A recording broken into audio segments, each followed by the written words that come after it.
Zoti Islami, në gjithë këtë konflikt pra që paraqet një rrezik shumë të madh dhe mund të preket dhe rajoni Ballkanit në një rast hipotetik ose nëse mund zjerohet. Në këtë rast, çfarë po bëjnë vetë shqiptarët? Sa të përgatitur janë për një konflikt mundshëm që mund të vijë në rajonin e Ballkanit perëndimor? Mos pyet për njerëz të vdekur e të pambuluar. Bënoj pyetje tjetër, të lutem. Unë dua pikpamjen tënde si e shikon aspektin ushtarak qoftë Kosovës, të Shqipërisë. Ku ke ushtri dhe armatim në Shqipëri, ne kemi thënë atë. Shqipëria është me duar në xhepe. Shqipëria është me duar në xhepe. Kur të doj hyn Greku dhe s'ke që bën, vetëm që se ndalojnë Amerikanët. Kur të doj hyn dhe Serbi, vetëm se ndalojnë Amerikanët. Ku ke Shqipëri? Ku ke ushtri? Çfarë ke në Shqipëri? Mos i thoni këto gjëra se bënon dhe populli se kur jemi të fuqishëm dhe mund të mbrohemi. Jo për zotëri, jo, na kanë lënë lakurik me duar në xhepa neve kur thoshte dikur një basolet në Shqipëri në vitet e komunizmit. S'kemi asnjë gjë që ta kundërshtojmë. Fare, hiç. Po nëse Amerika, pra Shtetet Bashkuara të Amerikës, tërhiqen nga NATO, siç ka paralajmëruar deri diku edhe Donald Trump, çfarë pret Shqipërinë në këtë rast? Shqipëria ka marrë garanci nga Shtetet Bashkuara të Amerikës se do jetë në nombrellën amerikane. Këtë e besoj.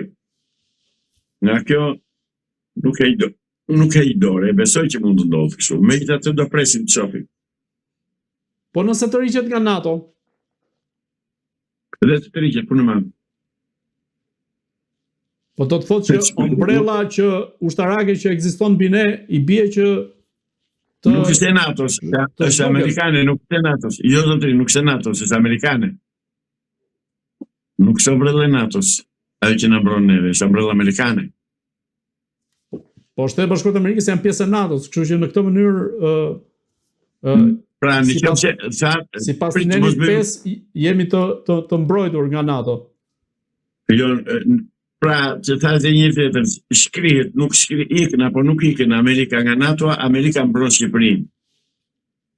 Pik. Ka forcat amerikane në Kosovë, ka në dorë bazën ushtarake të Kuçovës, të cilën për mendimin tim duhet ta modernizoj me avion modern dhe me raketa edhe për të mbrojtur, edhe për të sulmuar nëse na ngasmojnë, nëse tentojnë ata komshit që të na qellojnë, të hyjnë në territorin shqiptar, por atë në mbështetjen amerikane e besoj absolutisht. Pra kjo shpjegon sjelljen e një ish generali si ambasador në Shqipëri, pra që është bërë si propozim deri tani. Do jetë veprim shumë i mirë nëse do bilatohet në Senatin dhe Kongresin Amerikan dhe të vijë fillojë detyrën këtu. Zoti Islami, presidenti serb Aleksandar Vučić ka deklaruar se Kroacia, Shqipëria dhe Kosova përbëjnë një kërcënim për vetë Serbinë dhe në një farë mënyrë e ka bërë thirrje edhe për armatosje, pra për forcimin e sigurisë së Serbisë. Në këtë rast sa kërcënohet vërtet Serbia nga këto 3 vende, duke qenë se kanë nënshkruar edhe një memorandum bashkëpunimi në fushën ushtarake, apo në këtë rast është thjesht propagandë e vetë Serbisë? Është një mashtrim që ai bën për opinionin publik ndërkombëtar për të thënë që shikoj se mua më kërcënojnë Kosova dhe Shqipëria dhe Kroacia. Asnjë nga këto shtete nuk ka si bën atje. Serbia është armatosur deri në dhëmbë dhe po armatoset ditë për ditë me armë moderne nga Kina dhe nga Rusia. Serbia është rri me një këmbë në perëndim, me një këmbë në lindje. Nuk bën dot Serbia, sepse Serbia e pa në 99 se gjeti, që gati u rrafshua Beogradi. Kështu që atë ka për konsum propagandistik dhe për zgjedhje përfitore politike në vendin e tij në Serbi. Po nga ana tjetër, sa rrezikohet vetë Shqipëria nga Greqia dhe vetë Kosova nga Serbia, duke qenë se Beogradi po furnizohet me raketa nga Rusia dhe nga Kina? Jemi të zbuluar. Jemi tërësisht të rrezikuar. Në mbron, s'kemi, nga ata, po të mos ishte Amerika, ne tani do ishim qëruar me kohë, me këtë tradhti që i ka bërë politika shqiptare, populli shqiptar, duke çarmatosur tërësisht, 100%. Po çfarë duhet bërë në këtë drejtim? Të përmbysim klikën kuislinge që drejton sot Shqipërinë, se kjo është ore, nuk gjen fjalë të shprehesh. E shikojmë që janë tradhtar, e shikojmë që na shkelin, e shikojmë që janë anti-shqiptar, e shikojmë që i shërbejnë interesave të huajve dhe rri me flëm. Këtë s'po kuptojmë me neve. Çfarë na ka gjetur? Po kur do zgjohen shqiptarët? Kur nuk do zgjohen, ashtu e disi më mirë të qërohen fare se sa të jenë të vdekur e të pamulluar kështu. Po në këtë rast, duke qenë se jemi përballë kësaj situate, a ka një zgjidhje në mënyrën se si qeveriset Shqipëria, qoftë në aspektin politik dhe të gjithë sektorëve, po në këtë rast të atij ushtarak, cila duhet të jetë strategjia kombëtare që duhet ndjek vetë Shqipëria? Strategjia kombëtare duhet të jetë kjo që e thash edhe më përpara dhe po riformuloj prapë tash. Një kryengritje e përgjithshme kundër komunizmit në Shqipëri, kundër komunistëve shqiptarë në pushtet, kundër komunistëve shqiptarë në politik, përmbysje e tyre komplet, të zhduken të dalin nga Shqipëria, të burgosen, të internohen, të shpëtojë Shqipëria dhe të dalë një qeveri shqiptare e unitetit kombëtar, të bashkohen troje shqiptare të ndara nga Londra në 1913, të krijohet një shtet shqiptar i fortë, ushtarakisht, ekonomikisht, politikisht. Kjo është zgjidhja.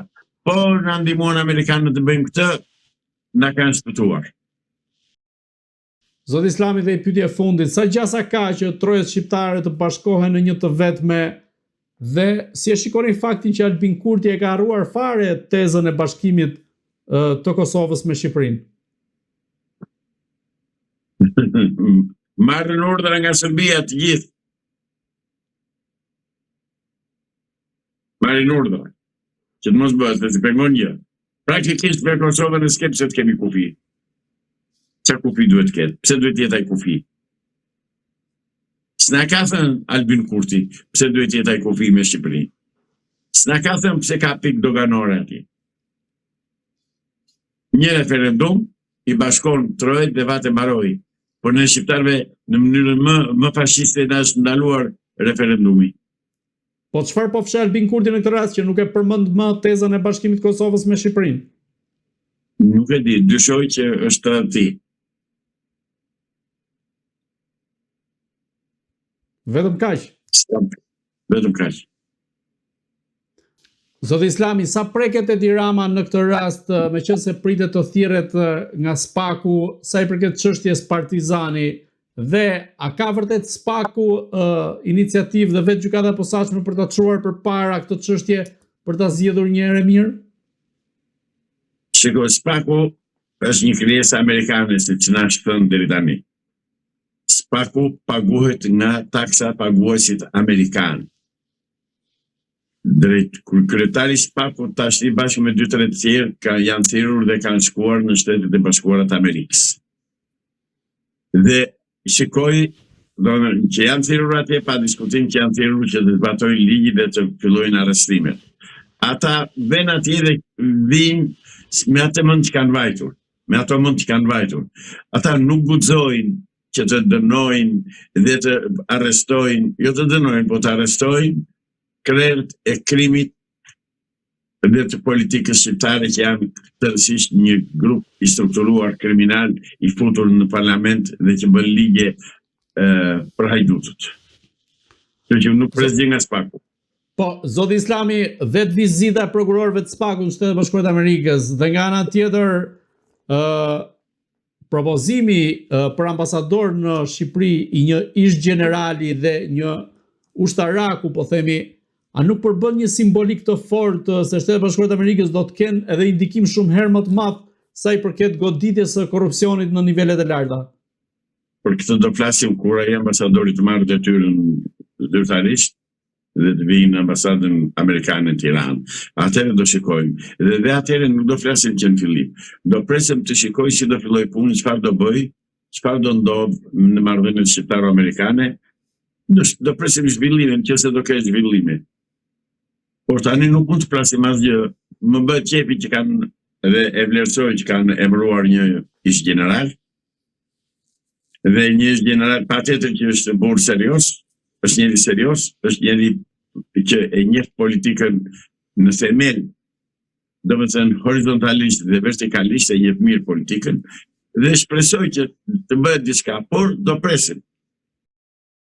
Në këtë rast, sa i përket vizitës së prokurorëve të SPAK-ut në Shtetet Bashkuara të Amerikës, a mendoni se ata do të marrin ato udhëzime që kanë marrë edhe në të kaluarën për të goditur korrupsionin në nivelet e larta, ku një nga goditjet më të mëdha që është bërë deri tani është rasti Belinda Ballukut dhe pas saj, a mendoni se mund goditet edhe Edi Rama? E para duhet ta them, Belinda Ballukut i ka marrë të keqen SPAK-u. Po e ka bllokuar kuvendi, e ka bllokuar Edi Rama. Prandaj i ka marrë të keqen. Domethënë SPAK-un e komandon Edi Rama. Po as bëhet fjalë fare. Po amerikanët ku hyn këtu? Se di, pyetini. Të dalin të na thonë, çfarë po bëjnë? Tallen me ne, tallen me neve. Tallen, nuk e tallen. Besoj se ka një tallje, sepse përderisa janë Shtetet Bashkuara të Amerikës dhe marrin udhëzime ashtu siç i kanë marrë herët e kaluara, do të thotë që ka një mesazh. Do të thotë që siç i kanë bërë herët e kaluara, kështu do të bëjnë dhe kësaj radhe. Ja, kjo do të thotë. Dëgjoj, mos më bën pyetje që mua më ngacmon, sepse unë do t'i them gjërat me emrin që kanë, se nuk dal dot nga vetja. Po patjetër, se për këtë jemi këtu. Nuk mund ta bëj, nuk mund ta quaj të zezën të bardhë.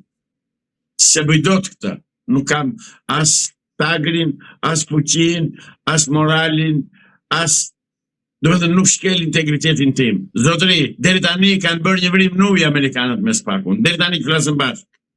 Deri tani Edi Rama u ka thënë hipni këtu që në Istanbulin. Atëherë janë serioz amerikanët? Apo nuk janë? Thjesht, shkurt, qartë, sakt. Të na thonë.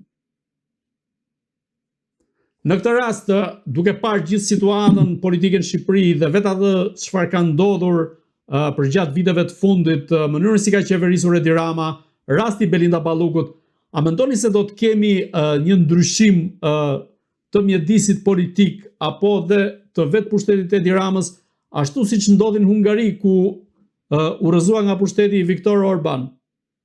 Nuk bëhet krahasimi me Hungari, nuk mund ta bësh. Sepse në Hungari kishte opozit. Ndërsa në Shqipëri, komunistët nuk e shesin njëri tjetrin, edhe pse quhen opozit. Pra, nuk ka asnjë lloj ngjashmërie me Hungarinë, dhe po ju them, juve dhe shqiptarëve, që Edi Rama nuk lëviz nga pushteti në qoftë se nuk e përmbysin ata që kanë në dorë të presin marrëdhënie diplomatike me të. Të deklarojnë dhe të thonë ti je një sharlatan, ti je një rrugaç, ti je një kriminal, ti je një mbështetës i krimit organizuar, nuk duam të marrim marrëdhënie me ty. Kjo gjë s'po bëhet. Edi Rama zotëri mund të rrëzohet vetëm nga jashtë, jo nga brenda. Ta harroj shqiptarët se mund ta rrëzojnë nga brenda. Komunizmi është shprehje, zbatim të plot, thënia e asaj në përkës Nezmi Hoxha që tha komunizmi, i tha Këshe Musaqit në 89 komunizmi i ka rritje thella në Shqipëri. Praktikisht ashtu është. Derisa pas sot që pas në YouTube një idiot që fliste me atë gazetarin tek lajmet e mëngjesit dhe i thosh unë 170.000 lekë marr pension edhe mezi e kaloj muajin, po unë dua Edi Ramën, thosh. Ky popull jemi, ky lavazh truri u zbër këtyre njerëzve. Këta njerëz, pra ne jemi një turmë amorfe, nuk jemi popull, ne nuk jemi njerëz, ne jemi një turmë bagtisht që bën çfarë t'i doj qefi ai që eksperimenton me shqiptarë dhe na ka kthyer në kavje.